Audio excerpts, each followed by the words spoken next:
Hi అండి అందరికీ. ఈరోజు నేను కార్తీక మాసం సోమవారపు శివదేవుని పూజా విధానం గురించి చెప్తానండి. ముందుగా మనం సోమవారం ఉదయాన్నే బ్రహ్మముహూర్తంలో నిద్రలేచి ఇల్లుని శుభ్రపరుచుకొని, స్నానమాచరించి, ముందుగా పీటని కడుక్కొని దానికి పసుపు, కుంకుమ, వరిపిండితో ముగ్గు వేయాలండి. ముగ్గు వేసిన తర్వాత ఇంటికి ఈశాన్య భాగాన పీట పెట్టుకొని స్వామివారిని ప్రతిష్ఠించుకోవాలండి. తర్వాత పసుపు గణపతిని కూడా ప్రతిష్ఠించుకోవాలి. తర్వాత దీపారాధన చేశాక ఒక కొబ్బరికాయ కొట్టి, కొబ్బరికాయని చిన్న చిన్న ముక్కలుగా కానీ తరుక్కొని అయినా పంచదార కానీ బెల్లం కానీ వేసి నైవేద్యంగా పెట్టుకోవాలండి.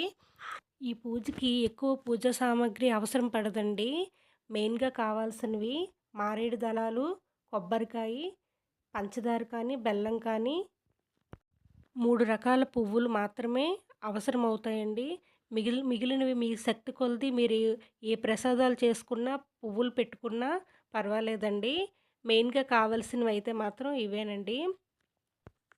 దీపానికి ఆవు నెయ్యి కానీ, కొబ్బరి నూనె కానీ మాత్రమే వాడాలండి. నువ్వుల నూనె పనికిరాదు. దీపారాధన ఎప్పుడూ కూడా ఏకహారతితో కానీ, అగరవత్తులతో కానీ వెలిగించాలండి. అగ్గిపెట్టెతో వెలిగించకూడదు. దీపం పెట్టాక దీపానికి గంధం, కుంకుమతో బొట్లు పెట్టుకోవాలండి. అలాగే అక్షంతలు వేసి నమస్కరించుకోవాలి. ముందుగా ఆచమనం చేసి సంకల్పం చేసుకోవాలండి. గణపతికి పంచోపచారాలతో పూజించుకోవాలి. పూజలో ఎలాంటి ఆటంకాలు రాకుండా చూడమని ప్రార్థించుకోవాలి. తర్వాత శివదేవుని పూజ ప్రారంభించుకోవాలండి. ముందుగా లింగాష్టకం, బిల్వాష్టకం, శివదేవుని శతనామావళి చదువుకోవాలండి. మారేడు దళాలతోనూ, అక్షంతలతోనూ, పువ్వులతోనూ పూజ చేసుకుంటూ ఉండాలి. శివదేవుని నామస్మరణతో పూజ మొదలు పెట్టుకోవాలండి.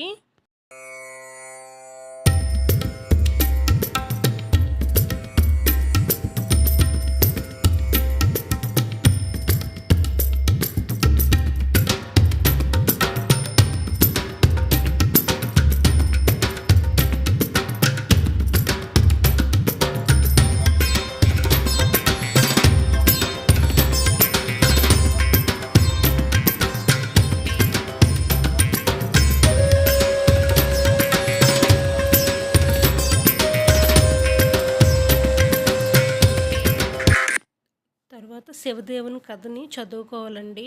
చేతిలో అక్షంతలు, పువ్వులు పట్టుకొని కథని మొదలు పెట్టాలండి. కథ పూర్తయ్యాక చేతిలో ఉన్న అక్షంతలు కొన్ని స్వామివారిపై వేసి మిగిలినవి మనపై, మన కుటుంబ సభ్యులపై వేసుకోవాలండి.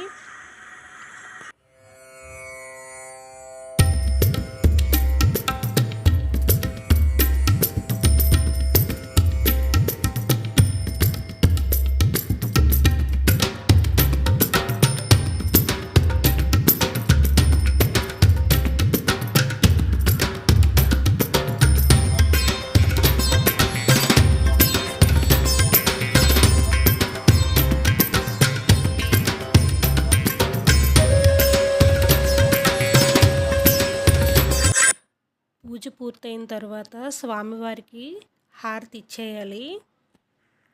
స్వామివారి ప్రసాదాన్ని మనం కూడా హారతిని తీసుకోవాలండి. చుట్టుపక్కల వాళ్ళకి పంచిపెట్టాలండి.